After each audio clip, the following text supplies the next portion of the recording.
Hello students, welcome to Step Up Academy. मैं अंजलि सिंह कुशवाहा और मैं हूं आपकी बायोलॉजी ट्यूटर।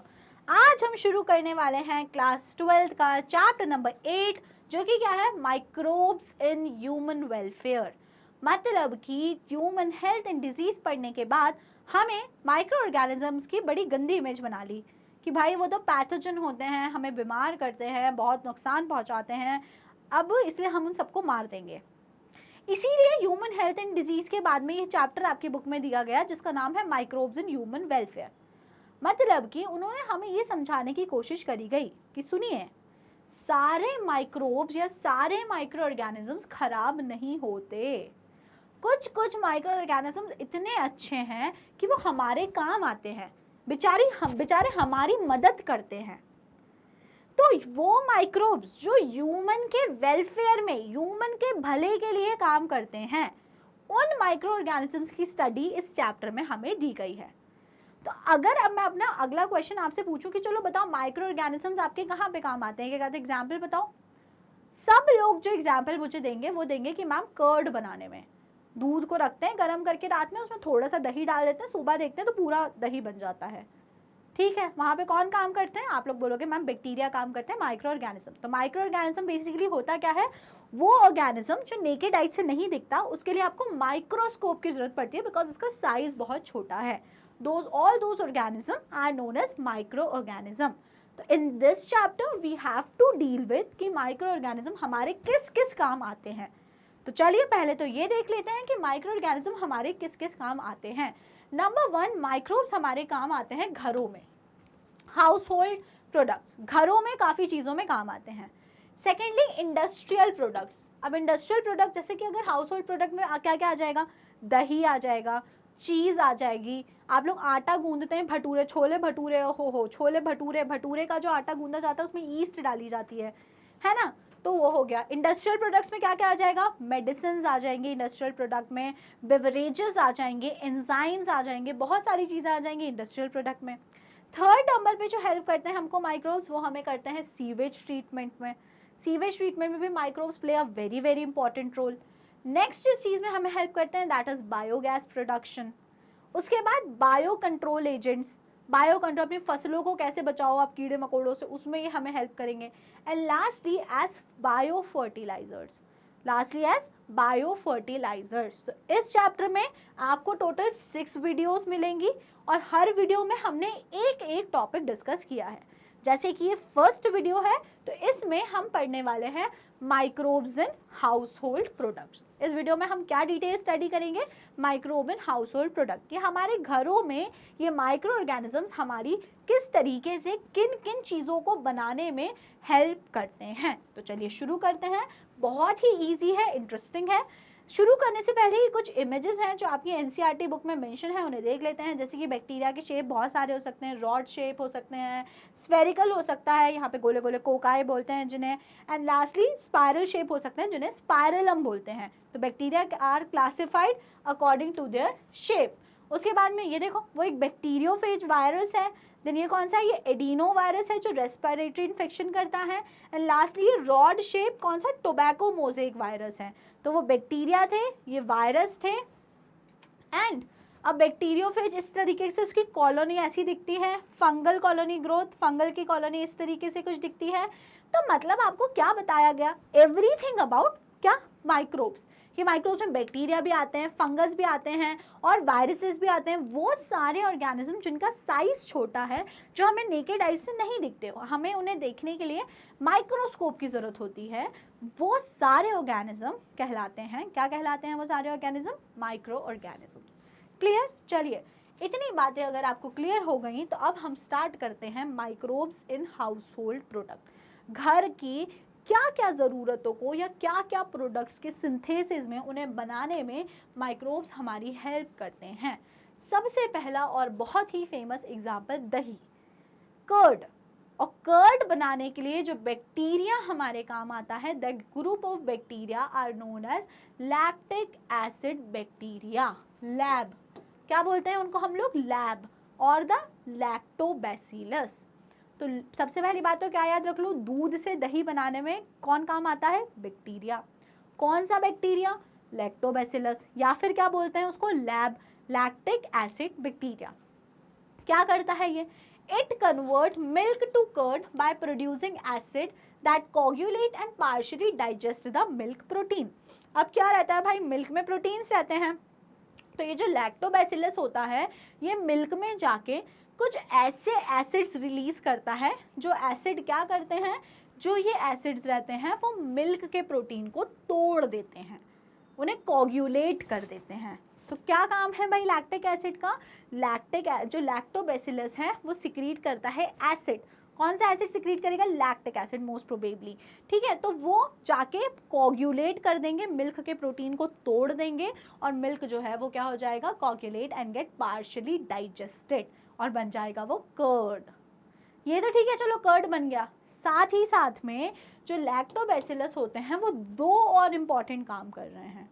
अब वो क्या है दो इम्पॉर्टेंट काम ये है, पहला काम, ये जो लैक्टिक एसिड बैक्टीरिया है, जब ये दूध को दही में कन्वर्ट कर रहे हैं तो ये उस दही में विटामिन B12 का कंटेंट बढ़ा रहे हैं। किसका कंटेंट बढ़ा रहे हैं, विटामिन B12 का, मतलब कि न्यूट्रिशनल इन्हांसमेंट कर रहे हैं, न्यूट्रिशनल वैल्यू बढ़ा रहे हैं। दूध और दही में क्या डिफरेंस होगा, विटामिन B12 का, जो किसने करा, लैक्टोबैसिलस ने करा, ठीक है।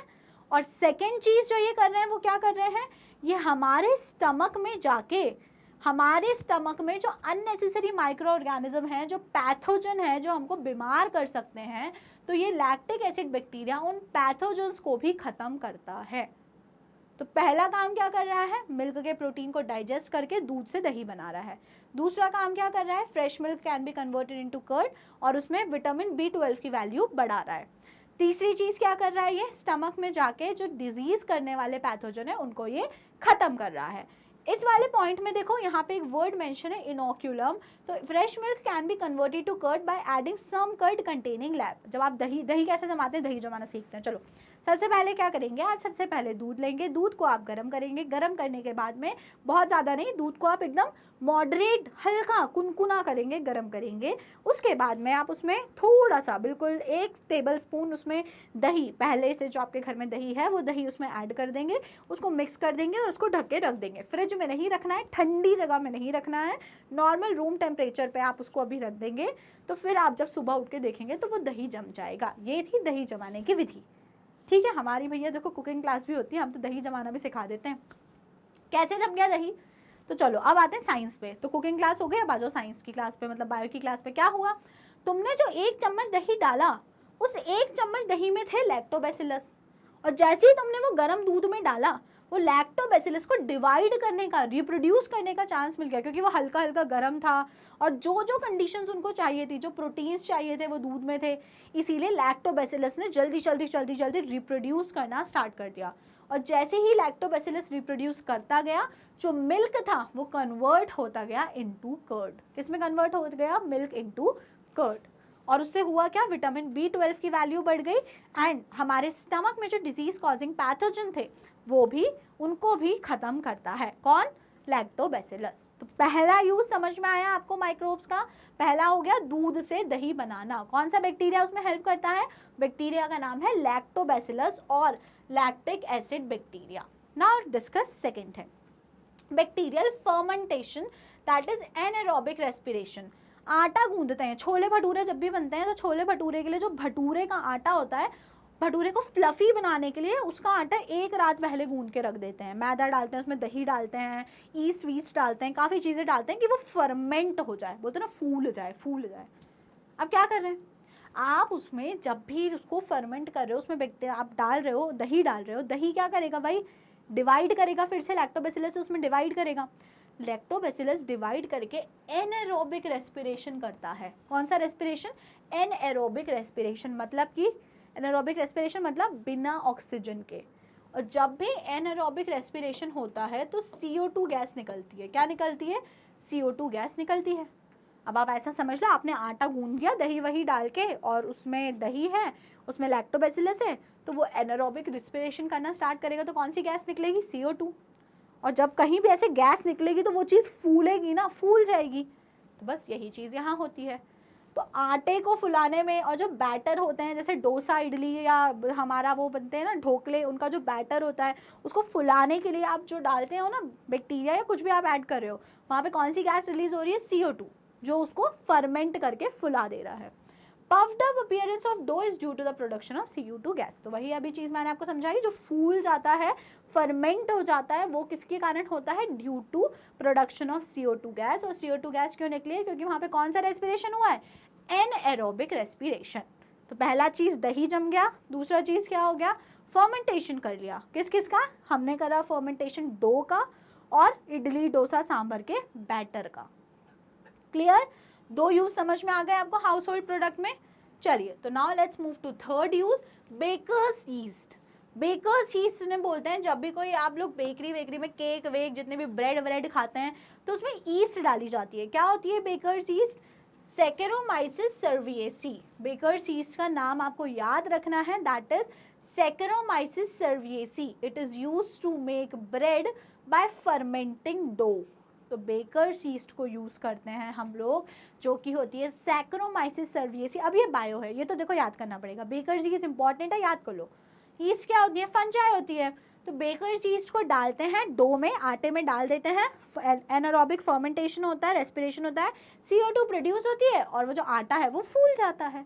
बस इस चीज में हम लोग बेकर्स ईस्ट को यूज करते हैं। तो क्या होती है yeast, saccharomyces cerevisiae. Now let's discuss about toddy। तो toddy is made by fermenting sap from plant। तो toddy होती क्या है, toddy जो होती है वो साउथ इंडिया की एक ट्रेडिशनल ड्रिंक होती है। वो वहीं पे मतलब वहाँ की एक लोकल ऐसे ड्रिंक होती है।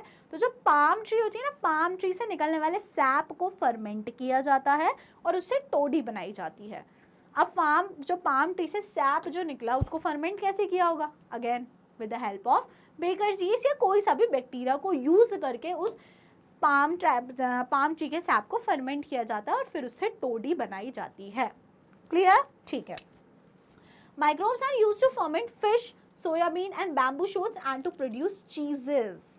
अब याद रखो, जो माइक्रोब्स होते हैं उनके फिश भी फर्मेंट की जाती है, सोयाबीन, बैम्बू शूट्स, और लास्टली माइक्रोब्स को यूज करते हैं टू प्रोड्यूस चीज, बहुत ही टेस्टी चीज। तो चीज भी कैसे बन रही है, by the process of fermentation. कौन कर रहा है, बैक्टीरिया कर रहा है, और तब हमें ये सब खाने की चीजें मिल पा रही हैं। ठीक है, क्लियर हो गया। चलो कुछ चीज देख।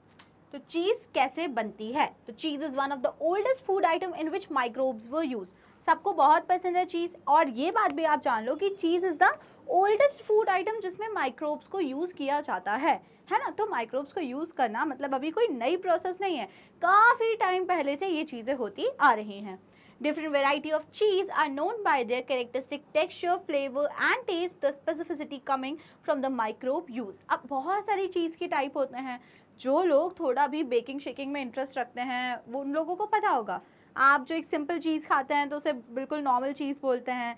फिर एक जो पिज़्ज़ा पे हम लोग यूज़ करते हैं दैट इज़ मोज़रेला, और फिर ऐसे मतलब मुझे तो यही दो पता है कि इसमें स्विस चीज़ है, रॉकफोर्ड चीज़ है। तो ये सारी चीज़ जो होती हैं, मतलब इतनी वेराइटी ऑफ चीज़ जो आपको अवेलेबल है, तो वो क्यों कैसे मिल रही हैं, सबको माइक्रोब्स बना रहे हैं, लेकिन तब भी उसमें इतनी अलग अलग वेराइटी पॉसिबल कैसे हैं। तो it is all because of the microbe. अलग अलग माइक्रोब अलग अलग तरीके से एक्शन कर रहा है, तो इसीलिए जो हमें रिजल्ट मिल रहा है वो अलग टाइप का मिल रहा है। एक अगर बैक्टीरिया की बात करें तो हो सकता है कि उसका मैकेनिज्म कुछ अलग है, और अगर दूसरे किसी बैक्टीरिया की बात करें तो उसका मैकेनिज्म अलग है। तो इसीलिए जो रिजल्टेंट प्रोडक्ट होगा वो भी अलग अलग होगा। तो यहाँ से आपको ये बात समझनी है। तो चीज़ को किस किस चीज़ों में क्या डिफरेंट हो सकती है, in its texture, flavour and taste, ये तीन चीज़ में डिफर कर सकती हैं।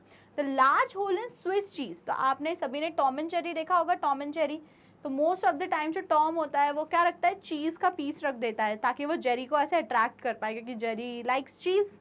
तो वो जो चीज़ जेरी खाता है that cheese is known as Swiss cheese. और स्विस चीज़ में अगर आपने देखा हो तो उसमें लार्ज होल्स होते हैं, गड्ढे रहते हैं, बड़े बड़े गड्ढे रहते हैं, काफ़ी बड़े बड़े होल्स रहते हैं। तो आप कभी ने स्विस चीज़ कहीं नहीं देखी होगी, तो टॉम एंड जेरी में तो देखी होगी डेफिनेटली। ठीक है, तो जो जेरी खाता है, आप तो ऐसे याद रख लो, जो जेरी को जो चीज़ पसंद है दैट इज स्विस चीज़। अब हम बात करते हैं कि इसमें इतने बड़े बड़े गड्ढे क्यों हो जाते हैं। तो सीधी सी क्या बात है कि इसको बनाने के लिए जो बैक्टीरिया यूज होता है, that bacteria is known as propionibacterium shermanii. Sharma ji हैं ये। कौन से बैक्टीरिया हैं ये? शर्मा जी हैं। शर्मा जी हैं, शर्मा जाते हैं। तो प्रोपियोनिबैक्टीरियम शर्मानी जो है वो एक बैक्टीरिया है, और जब उससे हम चीज़ को बनाते हैं तो large amount of carbon dioxide produce होती है। कार्बन डाइऑक्साइड का प्रोडक्शन बहुत ही ज़्यादा क्वांटिटी में होता है। और कहीं भी पहले समझाया था, क्या समझाया था जब मैं डो वाला प्रोसीजर आपको समझा रही थी, कि कहीं भी अगर गैस फिल होने लगी तो वो चीज़ क्या होगी, ऐसे फ्लफी हो जाएगी ना, फूल जाएगी। तो बस वही चीज़ यहाँ हो रही है। कार्बन डाइऑक्साइड प्रोडक्शन इतना ज़्यादा हो रहा है कि यहाँ पर वो बड़े बड़े होल, बड़े बड़े गैप क्रिएट कर दे रहा है। तो समझ में आया? तो आपको क्या याद रखना है? Swiss cheese is formed by using propionibacterium shermanii. It is a bacterium, उसके नाम में ही आ रहा है कि इट इज अ बैक्टीरिया। याद रहेगा? तो हमने एक टाइप की चीज पढ़ी। अब हम बात कर लेते हैं दूसरे टाइप की चीज कैसे बनती है। एक और चीज जो आपकी बुक में मेंशन है, दैट इज द रॉकफोर्ट चीज। तभी रॉकफोर्ट चीज का क्या चक्कर है, इसको हम लोग बनाते हैं by are ripened by growing a specific fungi on them which gives them a particular flavour. तो अब आप देख पा रहे हो, अगर रॉकफोर्ट चीज की बात करें तो इसको भाई पकाया जा रहा है और एक फ्लेवर दिया जा रहा है बाय यूजिंग अ फंजाई। तो अब आपको फंजाई और बैक्टीरिया में कंफ्यूज नहीं होना, वो दोनों अलग अलग किंगडम से बिलोंग करते हैं। Fungi is a separate kingdom and all the bacteria belongs to Monera, बिल्कुल अलग डिफरेंट ऑर्गेनिज्म है। तो अगर हम बात करते हैं स्विस चीज़ की, तो वो कौन बना रहा था? वो बना रहा था propionibacterium shermanii, a bacteria large amount में कार्बन डाइऑक्साइड का प्रोडक्शन कर रहा था, जिसके कारण बड़े बड़े होल्स क्रिएट हो रहे थे। लेकिन अगर हम रॉकफोर्ट चीज़ की बात कर रहे हैं तो यहाँ पे क्या हो रहा है, आप खुद देखो, यहाँ पे फंजाई को यूज़ करके इस चीज़ को पकाया जा रहा है, जिसमें ये एक ब्लैकिश अपीयरेंस आ रहा है। It is due to fungi. और इसी के कारण, इसी फंगस की ग्रोथ के कारण, ऐसे नहीं वो ख़राब हो जा रही है, ये फंगस की ग्रोथ उसको एक अच्छा फ्लेवर दे रही है। तो मैंने आपको जब चैप्टर पढ़ाना शुरू किया था तो मैंने बिल्कुल स्टार्टिंग में ही यही बोला कि हर माइक्रोब खराब नहीं होता, कुछ आपके काम के भी होते हैं, और वही कुछ काम के माइक्रोब हम आपको पढ़ा रहे हैं in the chapter microbes in human welfare. तो हमने पढ़ के ख़त्म करा क्या, microbes in house hold uses, जिसमें हमने बहुत सारी चीज़ें देखी। हमने क्या क्या देखा? हमने लैक्टिक एसिड बैक्टीरिया से, लैक्टोबैसिलस से हमने बनाया कर्ड, मिल्क को कन्वर्ट किया कर्ड में। उससे क्या हुआ, उसमें विटामिन B12 का कंटेंट बढ़ा और उसकी न्यूट्रिशनल वैल्यू भी इंक्रीज हुई। फिर हमने क्या करा, फिर हमने बहुत सारी चीज़ें देखी कि उससे लोकल ड्रिंक्स बनाई जाती हैं, फर्मेंटिंग के लिए यूज़ होता है, डो बनाया जाता है, इडली डोसा इन सब का बैटर रेडी किया जाता है। और लास्टली हमने सीखा अबाउट चीज़। क्या सीखा? अबाउट चीज़। हमने बीच में एक लोकल ड्रिंक पढ़ी थी जिसका नाम क्या था, टोडी। तो it was also made by fermenting SAP using bacterias. तो समझ में आया? मतलब देख लो, खाने पीने के मामले में कितना मेजर रोल कर रहे हैं, प्ले कर रहे हैं हमारे bacteria. Okay, so that is it for today. आपको अगर कोई भी डाउट है तो अपने डाउट्स को कमेंट सेक्शन में मेंशन करिए। बाकी वीडियो अगर पसंद आई है तो वीडियो को जल्दी से करिएगा लाइक, और स्टेप अप अकेडमी को कर लीजिएगा subscribe. Thank you and keep watching.